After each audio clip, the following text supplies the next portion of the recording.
दोस्तों, welcome back to my channel. FKO में आपका बहुत बहुत स्वागत है।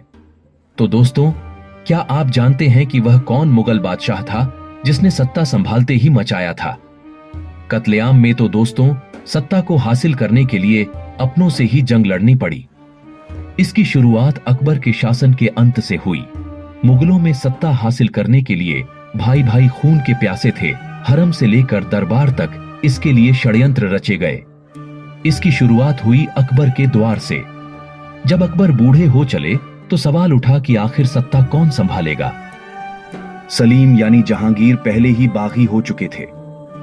दानियाल सत्ता संभालने में कामयाब होंगे, अकबर को इस बात पर संदेह था। तमाम षड्यंत्र और राजनीतिक दांवपेच के बाद अंततः जहांगीर ने मुगल सल्तनत की कमान संभाली। यहीं से कई षड्यंत्रों के जन्म की नींव पड़ी। जहांगीर को सत्ता मिलने के बाद उसकी बेगम नूरजहां ने कई षड्यंत्र रचे और अपनों को सत्ता के करीब लाने की कोशिशें शुरू हुईं।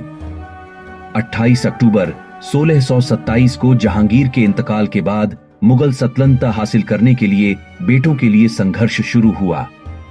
शहरयार और खुर्रम के बीच दांवपेच शुरू हुए। इसमें अहम भूमिका निभाई नूरजहां ने।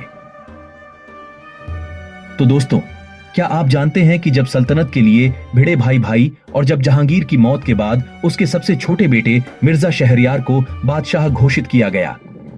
शहरयार चाहता था कि मुगल साम्राज्य को लाहौर से चलाया जाए, लेकिन जहांगीर का तीसरा बेटा शहजादा खुर्रम यानी शाहजहां एक अलग योजना बना रहा था। कई मौकों पर दोनों भाइयों के बीच इसको लेकर भिड़ंत भी हुई। रहे जहांगीर की बेगम नूरजहां चाहती थी कि अघोषित तौर पर सत्ता पर उनका कब्जा बरकरार रहे, इसलिए खुर्रम की शादी अपनी भतीजी अर्जुमंद बानो बेगम यानी मुमताज महल से कराई। मात्र 11 साल की उम्र में दोनों का निकाह कर दिया गया। मुगल सल्तनत की कमान शहरयार के हाथों में थी, लेकिन आसफ खान चाहते थे हिंदुस्तान पर उनका दामाद शाहजहां राज करे। तो दोस्तों, आप ये तो जानते ही होंगे, जब मां को कैद में रखा गया शाहजहां और आसफ खान ने मिलकर योजना बनाई। योजना के मुताबिक आसफ खान ने लाहौर पर को अपना निशाना बनाया, जहां से शहरयार शासन कर रहा था। अपनी खास युद्ध रणनीति से शहरयार को बंदी बना लिया। इसके बाद शाहजहां ने मुगल सल्तनत की कमान गद्दी संभालने के बाद भी शाहजहां को लगता था कि उसकी राह में कई रोड़े हैं, इसलिए धीरे धीरे अपने रास्ते से उन सभी को हटाना शुरू किया। भाई के बाद शाहजहां के निशाने पर सबसे आगे थीं सौतेली मां नूरजहां। बादशाह ने अपनी मां को कैद किया क्योंकि उन्होंने ही शहरयार को गद्दी की कमान सौंपने में मदद की थी। तो दोस्तों, अब आप जानेंगे कि जब भतीजों की हत्या कराई गई शाहजहां ने सत्ता हासिल करने के बाद सबसे पहले उसका इस्तेमाल अपने रास्ते में आने वाले दुश्मनों को हटाने में किया।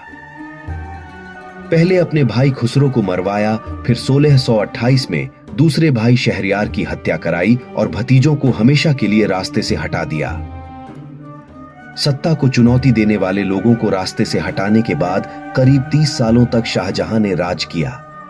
शाहजहां ने सत्ता हासिल करने के लिए जिस तरह खून बहाया, उनके बेटों ने भी वही किया। और जब पिता के पिता की रास्ते पर चला बेटा, तो दोस्तों, जब 1657 तक शाहजहां बूढ़ा हो चला था, अब बारी आई उत्तराधिकारी घोषित करने की। बादशाह बनने की रेस में शाहजहां के 4 बेटे औरंगजेब, दारा शिकोह, मुराद बख्श और शाह शुजा शामिल थे।